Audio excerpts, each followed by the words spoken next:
Captain Dean Show. Welcome to an exciting episode of the Captain Dean Show. I am on location. I'm actually at work right now. This is what I do for my day job. I deliver things in a cargo van. The one thing that seems to happen on most of my videos has happened yet again. I found a Squire P-Base on, say it with me, Facebook Marketplace for $20. $20. No shit. Look at the photos.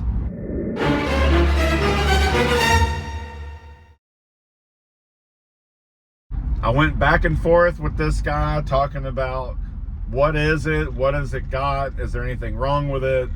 He said he's selling it for $20 because it is a decorative base, which I didn't really understand what that meant. He said that he got a neck off of Amazon. And so I did a quick research on Amazon just by typing in bass guitar neck or whatever.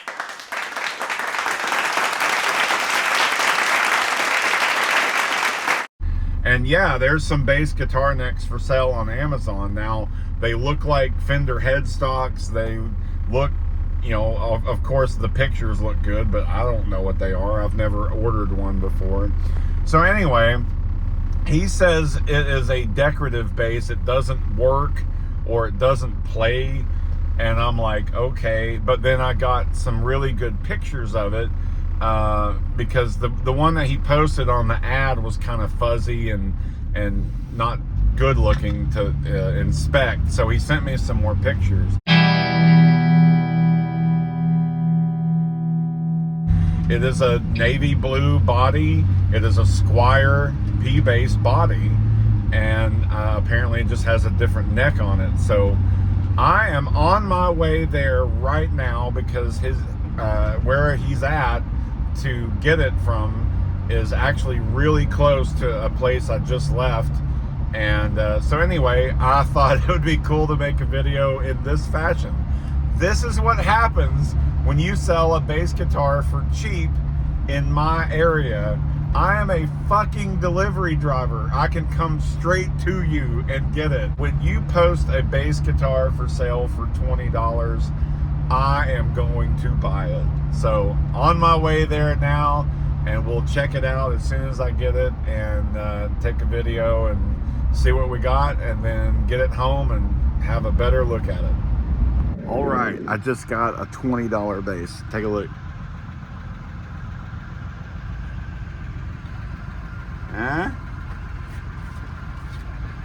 It is a Squire, kind of a navy blue color. He said that he swapped out the neck. The neck came off Amazon or something.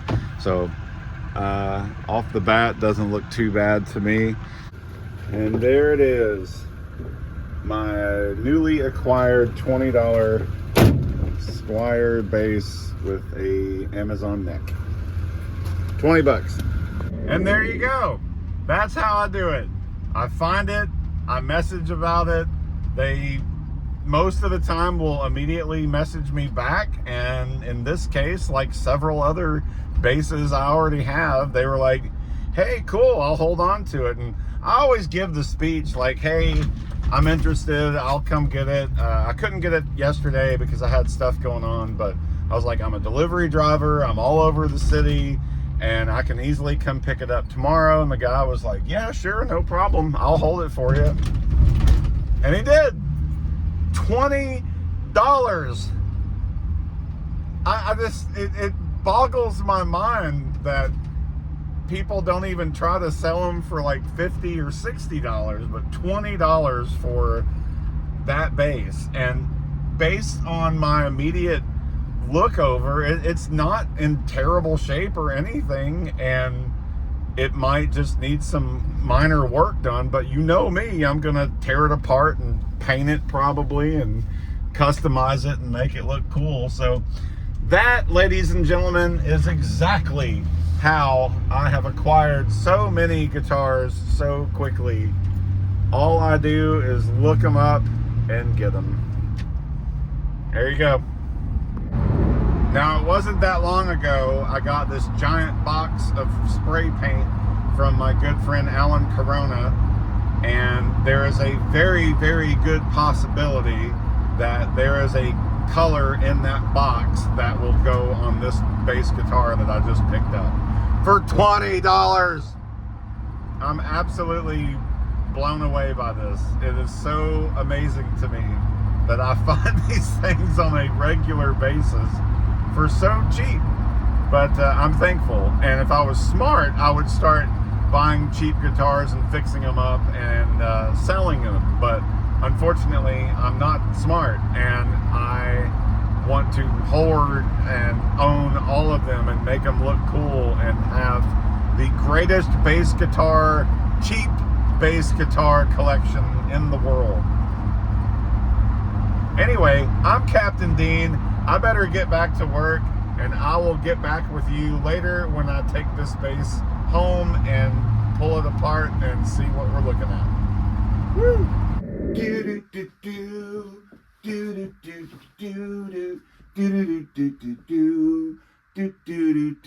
Oh, hi! Well, my work shift is done and I'm home now. And here is my $20 bass. $20. I just freak out because it's kind of stupid, because I paid $25 for this one, and some of these were in the realm of about $60, but 20, that is awesome. So clearly it is dirty. He said that the electronics didn't work, which means that once I open this up, there's probably some disconnected wires. He did say the neck was purchased off of Amazon, and I don't know what exactly that means. I looked up Amazon to see if they sold bass necks, and yes, they do. I didn't see any that looked like this. I saw plenty that had the Fender shape on the headstock, but a lot of them had block inlay necks. A lot of them were maple instead of this rosewood stuff. So I'll have to do more research on that. But here it is. I'm assuming the body is all original, based on the paint. The pick guard, of course, looks like an OG Squier pick guard. And, of course, the neck plate. Now, it just says Squier, so it's not a 20th anniversary or anything. But the fun fact about this particular bass is when I got this one, and you can go back and see the video on Pinky Monster and its history. This bass originally looked exactly like this. It was that color blue. It had the cheap one-ply white pick guard on it, and the neck was a little warped. And so my dear friend Cindy actually bought this bass for $25, and originally went to her kid that started out playing bass but eventually switched over to playing guitar, and I got an acoustic guitar for them and traded them for it. But Cindy bought this bass for $25. It is a Squier 20th anniversary model, which is cool. So with the neck missing off of this one, it's going to be hard for me to date it. But the cool thing is that this bass looked exactly like that one. So a lot of the times when I come across these really cool Facebook finds in my area, I immediately have a vision, color, design, any type of work that I want to do. Do I want to relic it? Do I want to scuff it up? Do I want to cover it in stickers? What am I going to do with this bass? Normally I see them, I buy them, and in the process of getting the message locked in and getting to the person to get it, I know exactly what I'm going to do. In this case, I know nothing. I found this yesterday. I was getting ready to go up to Glasgow, Kentucky, where my band has a studio, a practice room. We actually played a show last night. And in the process of getting up in the morning and having coffee and getting ready and all that stuff, this was posted on Facebook Marketplace. And I immediately just said, fuck it. I'll message the guy, hey, can you send me more pictures? What's wrong with it? $20 sounds like a good deal. And he sent me some really good detailed photos and just said, yeah, I live here. Here's where I live. It just happened to be really, really close to a stop that I made today on my delivery route. So it's kind of a no-brainer to just go get it. In the span of the last 24 hours, it was posted.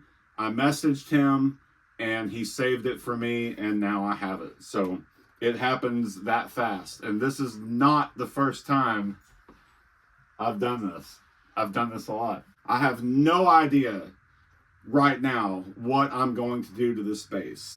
So right now, I'm just happy to have it. I'm happy to have it home, and we're going to take it apart, see what we're looking at, and then we're going to go from there. All right, I just finished taking some pictures of it because I always like to do the before and after photos of when I get something like this. So took it off the stand, and now I got my trusty screwdriver. Let's get started. The other thing I needed to get real quick was my clippers. So the strings are pretty dead already and loosened. So I need to get that off of there. So this is always a good start. I used to just uncoil them from the top and pull them all the way out, but the more I watch all of the YouTube videos of other guys doing this stuff, it does seem to make sense to just cut them in half. Makes getting them out of the bridge a lot easier. And you just twist that up. Be gone! All right. The old strings have like a dark maroon color coating or wrap around the top. I'm not sure what brand that is. I'm not familiar with that. I'm used to GHS or what is it? There's a couple of brands out there that use blue and red, but I use Ernie Ball Super Slinky because that's all I need. So I'm not 100% sure what he is trying to say to me about the neck being an Amazon neck. I mean, it looks to be okay. It might need adjusting or something. But first thing first, I'm the realist. And we're going to take this neck off. Oh yeah, these are really stiff. Let me get them all kind of started here. Yeah, those suckers are in there. Woo-wee, this is going to take a minute. Good Lord, that took forever. These things were very much drilled into this neck. I get a lot of people ask me why I don't use a power drill.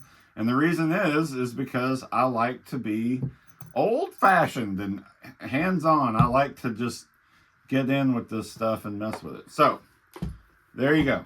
The neck is off. Oh, shit. Look. It's got a date. That's fantastic. It is December 2003.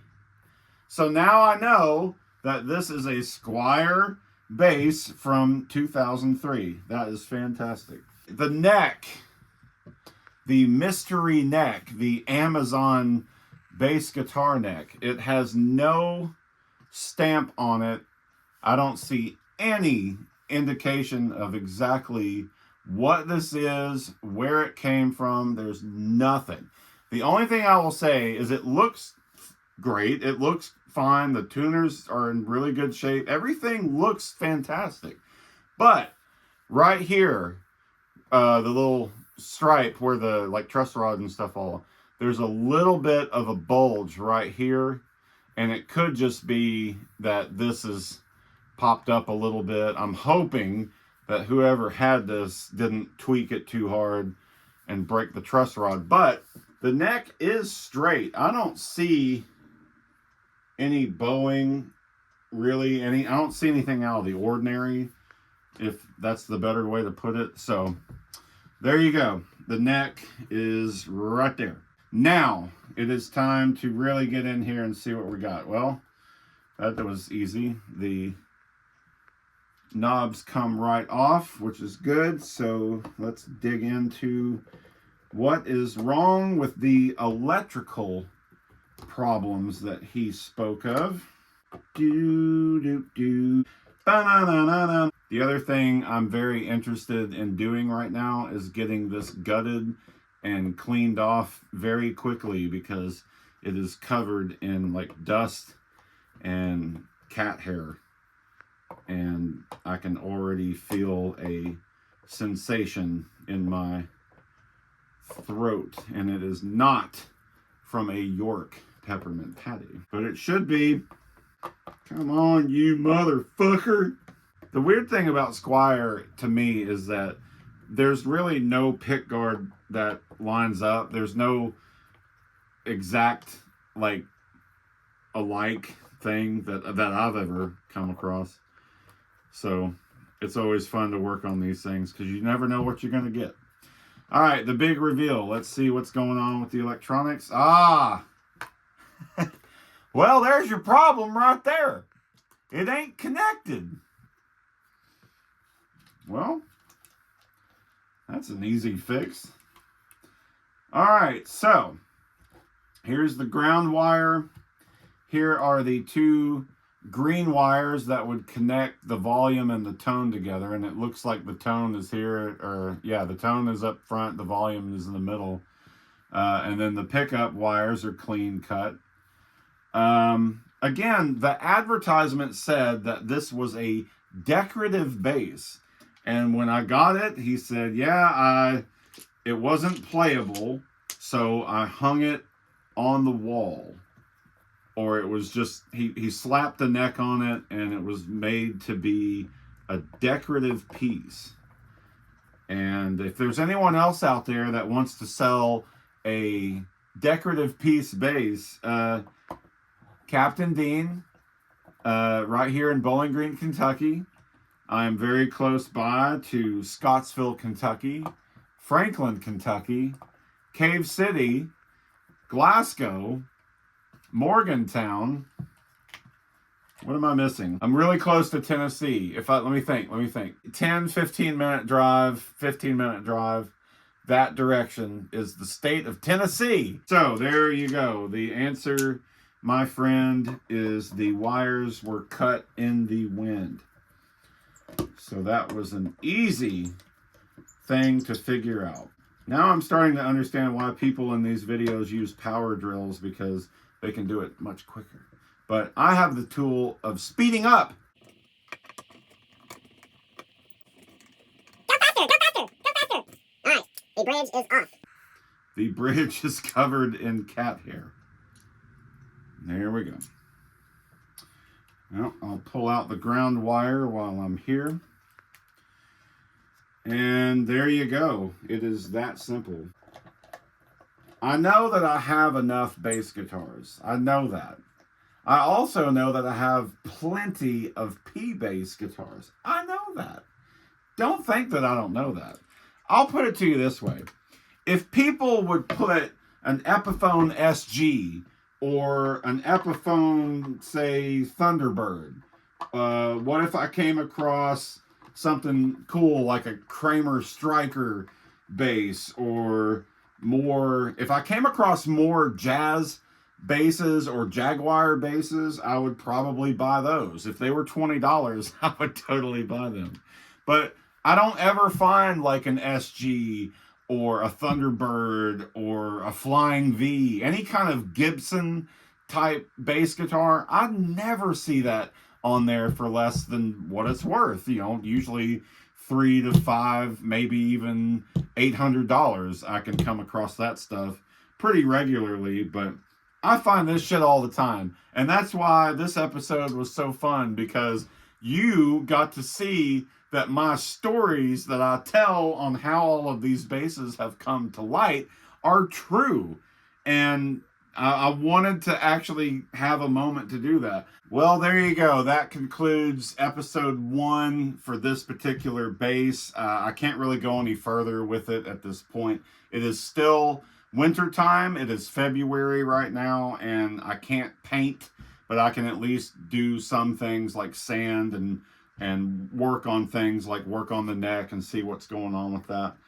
As of right now, like I said at the beginning, I have no vision on color, design, scheme. I don't have anything right now. I do know, however, that my friend Alan Corona sent me a giant box of spray paint recently, and there is a very good chance that whatever I paint this base is probably something he sent to me, because why wouldn't you use that? Save yourself some money and just use some paint that your friend sent you, right? And believe me, every color on the rainbow was in that box. All I can do at this point is basically wipe this down and set it to the side. Obviously, the pick guard is not something of use for me. The only time I use pick guards that are the 1-ply solid white version, these make great sticker collages. These are the kind that you want to paint or put stickers on or something like that. And so some of the bases behind me, I've actually used the original pick guards and kept them on there. But in this case, most likely I'm not going to use that.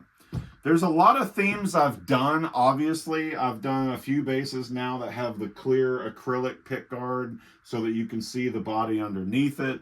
I've done things where the pick guard matches the body. The plaid base was a good example of that. Most of these have been off eBay. Amazon, I have a much better deal on getting the clear acrylic pick guard off of Amazon. But like some of these pick guards behind me came from eBay. There's a store in Minnesota that sells, it's probably not even a store, it's probably a distribution center that sells pick guards. And they're the ones that I get all of those sparkle ones from. They're really good too. They're made for Fender, probably USA Fender, but they fit Squier. You just have to basically plug the holes and sand it and paint it, and that way you can start over and plug your holes where you need them to be. Anyway, there you go. I'm going to end this episode right here. This thing is dirty and dusty and needs to be wiped down.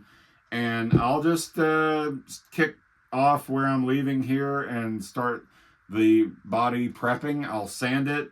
I'll probably wood putty the pick guard holes and go from there. So until next time.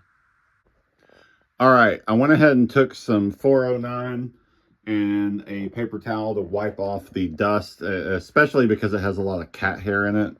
I don't want that getting into my house too much. But look at the tan line on this thing.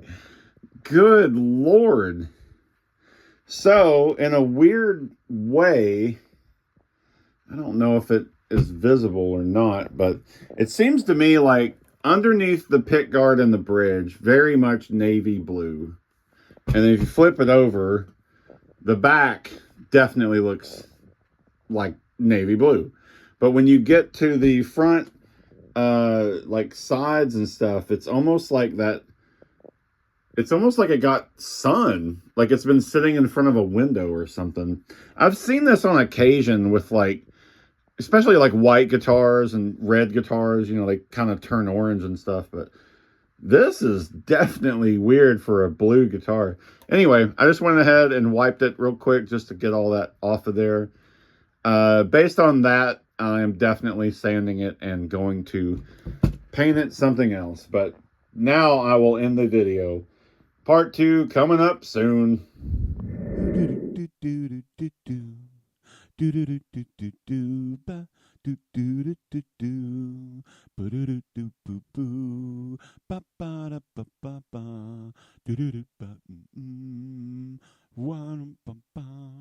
Ba-da-ba, ba-da-da-da-ba, ba-da-ba-ba-da-ba-bum. Do-do-do-ba-mm-oo, ba-mm-ba-mm-ah, do-do-do-ba-do-do, do-do-do-do-do.